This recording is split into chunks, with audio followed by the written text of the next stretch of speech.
Take a look at this 80-foot stone. It sits 216 feet high on top of the Brihadeeswara Temple in Thanjavur in Tamil Nadu. Now this brings to mind a question: how did the Cholas who made this temple get this stone to that height? I'm going to show you 5 objects that really get into why the Chola Empire was one of the greatest empires in Indian history. So let's get right to object number 1. This is the stone that sits atop the Vimana of the Brihadeeswara Temple. Now in those days they didn't have expressways or trucks, and this temple is made on alluvial clay. And this table is in the Kaveri Delta, and the soil of the Kaveri Delta is made of alluvial clay, which is very soft. So it's really hard to transport this hard stone even over land. This is what the Cholas did to get the stone from the Narthamalai quarry, which was 60 kilometers away, to the site of the Brihadeeswara Temple. Now the Cholas had built this amazing irrigation system. Some of the dams built by the Chola Empire are even functioning today after 2000 years. So the Cholas used this irrigation system to transport the stone by land. Once they were at the site of the temple, then they used a greased embankment to get the stone to the temple site. But then how do you get the stone to the top of the temple? You can't build a ramp, because building a ramp of that height would take more stone than building the actual temple itself. They constructed a spiral that went round the temple, and then they kept removing parts of the spiral as they worked their way downwards. Now, you might ask yourself the question, how is this temple sitting on a bed of alluvial clay? It's so big and heavy. So to do this, the Cholas dug up the soil, and then they filled it with sand, and then they put a granite wall. And when the stone sat on the sand, compressed the sand tried to run away, but it was held in place by the granite wall.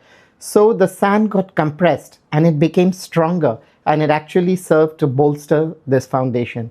So this is an amazing feat of engineering by the Chola temple. But the Cholas use water to do more than just transport stones. They control the trade routes from India to faraway Indonesia. And to do that, they use this very special type of ship. It's called the Sandhani. Now the Sandhani's decks are reinforced, and so they can carry elephants. And then when the elephants go to foreign countries, these are not nice elephants, these are war elephants. They can run amok, and then the enemy runs helter-skelter and stuff. But these boats did more than carry just the weight of the elephants. An average elephant drinks more than 150 liters of water a day, and it eats more than 150 kilograms of fodder a day, which is even more than what I eat when my blood sugar drops at 4 in the evening. So how did the Cholas carry the elephants and all that food and all that water on their ships? So what they did was really clever. They first sent these cartographers across the breadth of the Indian Ocean, and these people mapped the Indian Ocean very accurately. For example, they found the island of Nicobar, which they called Navakaram. So the Cholas used to first go to Navakaram, they used to decamp there, the elephants used to do their thing, they used to replenish their supplies, and onward to new battles. Why did the Cholas fight battles in Southeast Asia? So this brings us straight to object number 3. This is a merchant seal belonging to the Manigranam and Ayavole trade guilds. So you know how the British sent the East India Company to India, and it was a private enterprise, and then the British government followed later. Well, the Cholas did something similar with these trade guilds. But now there was this one time where the Srivijaya Empire said, hey, you know what, I'm going to get control of these trade routes, and I'm going to force these merchant guilds off the charts. So to this, the greatest Chola Empire, Raja Chola, said, I don't think so. You know, all along when I was growing up in school, I was always taught that India has never invaded a foreign country. We've always been invaded. But that's just not true, because he sent 2 kinds of war destroyers. The first were the Dharani. They went in wolf packs and attacked the army. And the second were called the Thiridasai, and these were equipped with flamethrowers. Now I'm using words like war elephant, flamethrowers, wolf packs, so you can imagine what happened to the Srivijaya Empire. The towns of Palembang, Kedah and Tambralinga, they were set on fire, and the Srivijaya Empire was defeated, and the trade routes opened to the Cholas once again. Now this brings us to the question, what did the Cholas do with all that money? One of the things that characterizes a great empire is how they administer it, how they use that wealth for the well-being of the people. And the Cholas were masters of this, which brings me to the 4th thing that I want to show you, which is the wall of the Brihadeeswara Temple.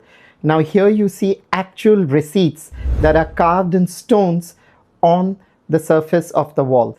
For example, they had more than 400 dancers in these temples, and these dancers were given their own homes. Now there are inscriptions that show which home is given to which dancer. There's also inscriptions that record the sale of 96 sheep to a farmer, and in return, the farmer had to give 1 gram of ghee every day to the temple to keep the tamps. So the Cholas were really good at keeping a record of finances and keeping it in the public domain so that people knew exactly what was going on. Now, speaking of the public domain, let's move on to the fifth object. It is a clay pot and banana leaves. Now, one could argue that the Cholas were the earliest empires in the world to bring democracy. So how did this Kuduvilai system work? The Cholas ran a bottoms-up administration. So there were village council members who were very powerful. Now, people of the villages used to vote for these village council members, and they used to write the names of their candidate in banana leaves, and they were put in a clay pot. Now then, a young boy who was illiterate, and so he couldn't, game the system, used to pull out the banana leaf, someone used to read the name, and then the person with the most votes used to be declared the winner.